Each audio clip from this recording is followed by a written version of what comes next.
हाँ जी, आज की ये जो वीडियो मैं आपके लिए बना रहा हूँ सीएमए इंटर ओल्ड सिलेबस वाले बच्चों के लिए, जिसमें कुछ बच्चों ने मुझे कमेंट करके कहा था कि सर हम ओल्ड सिलेबस से हैं और कल है हमारा लॉ का पेपर। जैसा कि आपने देखा होगा कि हमने इंटर वाले न्यू स्कीम के अकॉर्डिंग भी एक वीडियो बनाई थी, जिसमें सुपर 40 में से 70 मार्क्स का जो डिस्क्रिप्टिव पेपर आपका आता है 60 प्लस का उसमें आया था। तो आप बच्चों के लिए मैं पहले आपको आपका पेपर पैटर्न समझाऊंगा एक एग्जाम दिखा के। दूसरा, क्योंकि आपका सिलेबस ऑलमोस्ट सेम है, उसके लिए जो पुराने वाली जो स्ट्रेटेजी है वो तो रहेगी। कुछ टॉपिक्स मैंने आपके लिए अलग से भी मार्क किए जो सिर्फ ओल्ड सिलेबस 2016 वाले सिलेबस वाले बच्चों के लिए एप्लीकेबल है। इसका मतलब आपको स्ट्रेटेजी जो पुरानी वाली थी वो भी अब अप्लाई करनी है, और कुछ एडिशनल टॉपिक्स जो मैंने आपके पेपर को एनालाइज करके निकाले हैं वो आपके एग्जाम में पूछे जाने के चांसेस हैं काफी ज्यादा। पहले मैं आपको आपका पेपर पैटर्न समझा देता हूं जल्दी से, और ये जो पीडीएफ है आपको डिस्क्रिप्शन बॉक्स में मिल जाएगी। वीडियो को लाइक वगैरह जरूर कर दीजिएगा ताकि बच्चों तक टाइमली वीडियो पहुंच जाए, या शेयर वगैरह जैसा भी आपको ठीक लगे। हम आते हैं जून 2023 के पेपर में। 22 के सिलेबस में जो 16 का सिलेबस है उसके पेपर पैटर्न में बड़ा डिफरेंस होता है। वो डिफरेंस क्या है जरा ध्यान से समझिए। पहले स्टार्टिंग में सेक्शन ए आता है आपका, जिसके अंदर होते हैं 10 एमसीक्यूज, 10 एमसीक्यूज आपके होते हैं इसके अंदर। एक क्वेश्चन 1 मार्क्स का होता है, जैसा कि न्यू सिलेबस वाले बच्चों में एक एमसीक्यू 2 मार्क्स का होता है और 15 एमसीक्यूज आते हैं। आपके में ऐसा नहीं है। इसका मतलब 10 एमसीक्यूज आपको स्ट्रेट फॉरवर्ड पूछे जाएंगे यहां से। उसके बाद नेक्स्ट आ गए आप मैच द फॉलोइंग में। आपको बी जो पार्ट है इसका, इसके अंदर 5 मैच द फॉलोइंग्स दिखेंगे जिसका आपको आंसर करना है। इनमें ऑप्शन कुछ नहीं होता, सारे करने होते हैं। नेक्स्ट आ जाएगा आपका ट्रू और फॉल्स, फिर से 5 नंबर के। तो टोटल मिला के कितने हो गए? 20 मार्क्स का पेपर आपका यहां तक हो चुका है। और नेक्स्ट आया है आपका फिल इन द ब्लैंक्स। तो इसका मतलब जो ओल्ड सिलेबस वाले बच्चे हैं उनको एक एक वर्ड ध्यान रखना है। देखो, ट्रू फॉल्स और मैच द फॉलोइंग आप आराम से कर सकते हैं, लेकिन जो आपका फिल इन द ब्लैंक्स वाला पॉइंट, जैसे मैं इसमें फिल इन द ब्लैंक्स देखता हूं, एक्सेप्टेंस में भी आइदर जनरल, और इसका मतलब जनरल भी हो सकती है, स्पेसिफिक भी हो सकती है, या फिर इंप्लाइड भी हो सकती है। तो इसका मतलब आपको अगर ये वर्ड्स आते हैं तो आप यहां पर लिख पाएंगे, अदरवाइज ये प्रॉब्लमेटिक हो जाएगा। इसका मतलब आपको सारे प्रोविजन को इन डिटेल पढ़ के जाना है। नेक्स्ट आते हैं आपका सेक्शन नंबर बी पे। सेक्शन नंबर बी के अंदर आपको पता होगा सेकंड क्वेश्चन, मतलब जो भी क्वेश्चन आएंगे उनके 2 पार्ट होते हैं, और टोटल जो है वो 5 क्वेश्चन आएंगे जो आपको अटेम्प्ट करने हैं। मतलब टोटल मिला के आपको यहां पे देखिए क्वेश्चन नंबर 2 से लेके क्वेश्चन नंबर 8 कितने क्वेश्चन हो गए? 7। इसका मतलब आप 2 क्वेश्चन छोड़ सकते हैं, 5 क्वेश्चन आपको अटेम्प्ट करने हैं। तो कौन से छोड़ने हैं, कौन से अटेम्प्ट करने हैं, जिसमें टॉपिक क्या जरूरी रहेंगे वो मैं आपको समझाता हूं कि आपके लिए आपको अपने पेपर की क्या स्ट्रेटेजी बना के चलनी है। जैसे देखिएगा आप दिसंबर 2023 में, जो जून 2023 में जो आपका अटेम्प्ट हुआ था, उसमें ओल्ड सिलेबस वाले बच्चों में जो पहला क्वेश्चन आया था क्वासी कॉन्ट्रैक्ट का आया था। जबकि अगर मैं आपको नए सिलेबस का पेपर दिखाऊं, इस बार का जो आया है 2022 स्कीम से, वो भी जो पहला क्वेश्चन आया है वो क्वासी कॉन्ट्रैक्ट से आया है। तो आप ऐसा मत समझिएगा कि हमें जो पुराना सिलेबस है उसके लिए बहुत ज्यादा अलग स्ट्रेटेजी की जरूरत है। Answer is no. बस आपको समझने की जरूरत है अपने पेपर पैटर्न को, कि पेपर कैसा आने वाला है और कौन कौन से क्वेश्चन आप अटेम्प्ट करने वाले हो। तो जो फर्स्ट का ए पार्ट है वो आपका कॉन्ट्रैक्ट से दिखा हुआ है, जैसे आपको लिख रहा होगा, और जो दूसरा पार्ट है वो भी कॉन्ट्रैक्ट से है, लेकिन कॉन्ट्रैक्ट से आएगी आपकी केस स्टडी।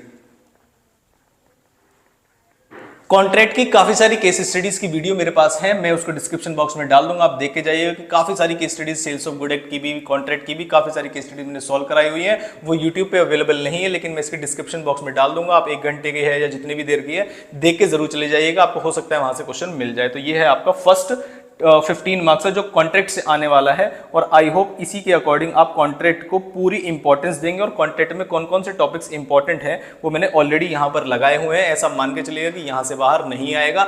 डिस्चार्ज वाले टॉपिक में क्वेश्चन आता है कि बताइए कौन कौन से ऐसे मोड्स हैं जिसमें कॉन्ट्रैक्चुअल रिलेशनशिप को खत्म कर दिया जाता है। कई बार बच्चे डाउट में आते हैं कि क्वेश्चन कहां से है, ये वो क्वेश्चन डिस्चार्ज का ही है, तो इसको ध्यान रखिएगा आप। नेक्स्ट आते हैं हम जो थर्ड पार्ट आएगा, जो थर्ड का ए और बी पार्ट है वो देखिए जरा, remedies available by the buyer against seller in case of breach. इसका मतलब ये आएगा आपका सोगा से सेल्स ऑफ गुड एक्ट। और अगर आप सुपर 40 वाली लिस्ट निकाल के देखोगे तो ये वाला टॉपिक मैंने वहां पर पहले से डाला हुआ है, तो आप उसको जरूर करके जाइएगा। नेक्स्ट आता है आपका नेगोशिएबल इंस्ट्रूमेंट। उसमें कुछ नहीं पूछा आपने, सीधा थ्योरेटिकल क्वेश्चन पूछा है कि बताइए टाइप्स ऑफ नेगोशिएबल इंस्ट्रूमेंट क्या होते हैं। तो आपको पता होना चाहिए 3 टाइप के नेगोशिएबल इंस्ट्रूमेंट होते हैं, चेक, बिल्स ऑफ एक्सचेंज वगैरह, और उसके बारे में आपको डिस्कस करना, मतलब उसके फीचर्स समझाने हैं सभी के, कि negotiable instrument, freely transferable, value for money, जो भी पॉइंट्स होते हैं वो समझाने हैं। तो मुझे लगता है जो क्वेश्चन नंबर 2 है और जो क्वेश्चन नंबर 3 है वो आपकी अटेम्प्ट जोन में होना चाहिए। जो मैं क्वेश्चन आपसे एक्सपेक्ट कर रहा हूं कि आप अटेम्प्ट करेंगे वो है question number 2 and then question number 3। Second पूरा आपका कहां से आएगा? कॉन्ट्रैक्ट से। और जो थर्ड क्वेश्चन आएगा वो आपका सोगा से, सोगा मतलब सेल्स ऑफ गुड एक्ट, और नेक्स्ट आएगा एनआई, एनआई मतलब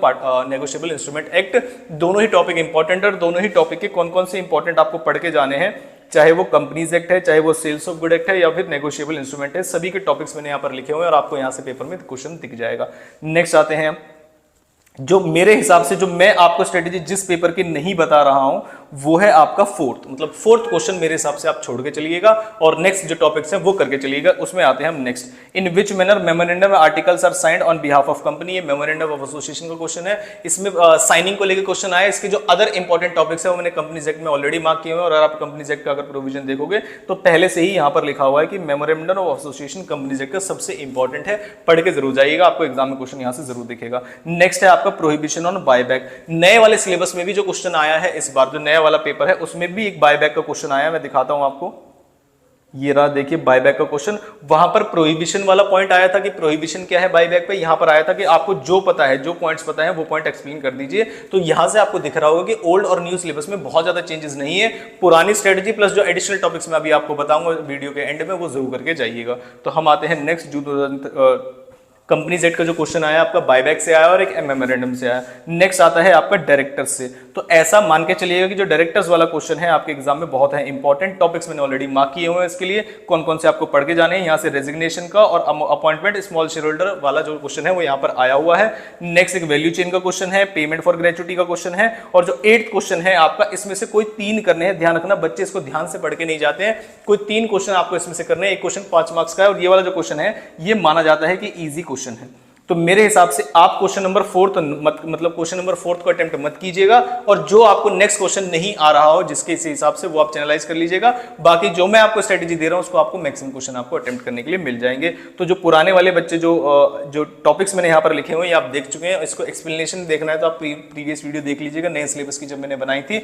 मैं आता हूँ कि मुझे और कौन से इंपॉर्टेंट टॉपिक्स लगते हैं जो आपके एग्जाम में आने के चांसेस हैं। जैसे क्वेश्चन नंबर जो आएगा आपका जिसमें से केस स्टडी, जो ये सिर्फ सिलेबस 2016 ओल्ड सिलेबस वाले बच्चों के लिए जो टॉपिक्स वो मैं बता रहा हूं आपको। देखिए एग्रीमेंट्स एक्सप्रेसली डिक्लेयर्ड वॉइड के अंदर मेरे हिसाब से आपसे पूछी जा सकती है एक केस स्टडी, और केस स्टडी के अंदर क्वेश्चन कहां से आएगा आपका। केस स्टडी के अंदर यहां पर एग्रीमेंट्स हैं, agreements in restraint of trade, agreement in restraint of legal proceedings, agreement in restraint of marriage. ऐसे कुछ क्वेश्चंस आपके जो एग्रीमेंट इन रिस्ट्रेंट वाले हैं या एग्रीमेंट जो एक्सप्रेसली डिक्लेयर्ड वॉइड में आते हैं उनमें से केस स्टडी पूछे जाने के काफी ज्यादा चांसेस हैं। तो आप इनको जरूर पढ़ के जाइएगा।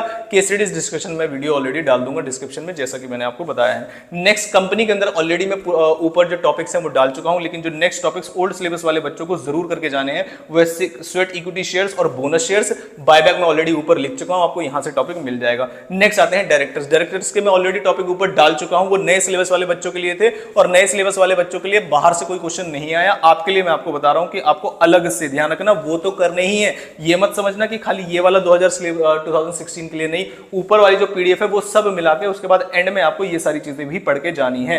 रेजिग्नेशन हो गया डायरेक्टर की, रेम्यूनरेशन से क्वेश्चन आ सकता है, रिमूवल से क्वेश्चन आ सकता है, और स्मॉल शेयर होल्डर डायरेक्टर से भी क्वेश्चन आ सकता है। हालांकि जून 2023 में आ चुका है, चांसेस कम है, लेकिन पढ़ के जरूर जाइएगा, एमसीक्यू वगैरह में पूछा जा सकता है।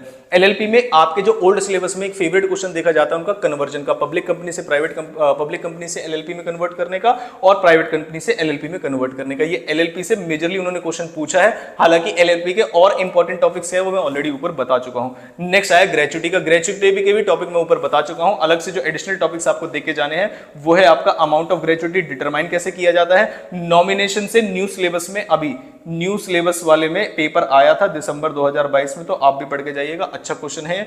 डिस्प्यूट अगर हो जाता है आपका ग्रेचुटी अमाउंट को लेकर तो आगे का प्रोसीजर क्या है वो आपको पता होना चाहिए, और इसके नोटिस के बारे में आप पढ़ के जाएंगे कि ग्रेचुटी के नोटिस की जो पेमेंट का जो नोटिस है वो किस किस तरीके से उसका प्रोसीजर है। जरूर पढ़ के जाइएगा, पेपर में आपको यहां से क्वेश्चन जरूर मिलेगा ऊपर वाले टॉपिक्स के साथ। नेक्स्ट आता है मैन्युफैक्चर्स एक्ट भी इस बार इन्वॉल्व कर लिया है प्रोविजन फॉर डाउटफुल डेट्स के लिए, और 2 ही टॉपिक मैंने उसके अंदर मार्क किए हैं, पावर्स ऑफ इंस्पेक्टर और वेलफेयर मेजर्स क्या लेंगे आप फैक्ट्री के अंदर। 2 टॉपिक आप फैक्ट्रीज के अंदर पढ़ के जाइएगा तो मेरे हिसाब से आपको थ्योरेटिकल क्वेश्चन, इन केस अगर कोई ऐसा क्वेश्चन बाकी वाले एक्ट्स में नहीं आ रहा आपको, तो ये वाला क्वेश्चन आप अटेम्प्ट कर पाएंगे। लास्ट है एथिक्स। एथिक्स के मैं ऑलरेडी ऊपर लिख चुका हूं, और एक टॉपिक होता है एथिक्स के अंदर एरियाज ऑफ एथिक्स। एरियाज का मतलब क्या है, फाइनेंस में क्या काम होगा, मार्केटिंग में, वर्कर्स में क्या क्या चीजें ऐसी हैं जो हम इन्वॉल्व कर सकते हैं, अलग अलग एरियाज ऑफ बिजनेस में एथिक्स को किस तरीके से इन्वॉल्व कर सकते हैं। बाकी जो एथिक्स के टॉपिक इंपॉर्टेंट है वो मैं ऊपर ऑलरेडी लिख चुका हूं, जैसे मैं दिखा देता हूं। ये रहा। तो ये वाली पीडीएफ आपको डिस्क्रिप्शन बॉक्स में मिल जाएगी। नए सिलेबस के हिसाब से मैंने आपको पेपर पैटर्न समझा दिया है, fill in the blanks, match the following, काफी सारी चीजें आपके पेपर में आ रही होंगी। अगर ये वीडियोस अगर आप यहाँ तक आ गए हैं और ये वीडियोस आपको हेल्पफुल लग रही हैं तो वीडियो को लाइक जरूर करिएगा, अपने फ्रेंड्स के साथ शेयर जरूर करिएगा और अपने कमेंट्स जरूर शेयर करिएगा। ये वाली वीडियो बनाने का पर्पज सिर्फ यही है कि मुझे 2-3 बच्चों ने कमेंट्स भी बोला कि सर ओल्ड सिलेबस वाले बच्चों के लिए भी बनाइए, तो बता दीजिएगा कि आप ओल्ड सिलेबस के बच्चे हैं और आप ये वीडियोस देखते हैं और आपके लिए हेल्पफुल है। एक भी बच्चा अगर मुझसे बोलता है तो आपको टॉपिक पे वीडियो मिल जाएगी। अकाउंट्स की जो बच्चे वेट कर रहे थे कि न्यू सिलेबस के अकाउंट्स की वीडियो, वो मैं अकाउंट्स का डालूंगा नहीं, लेकिन बाकी जो इतने भी आपके अपकमिंग पेपर्स हैं, चाहे वो कॉस्ट का है, लॉ का है, टैक्स का है, किसी भी चीज़ का है, वो सबकी वीडियोस आपको इस चैनल पे मिलेगी। Thank you very much.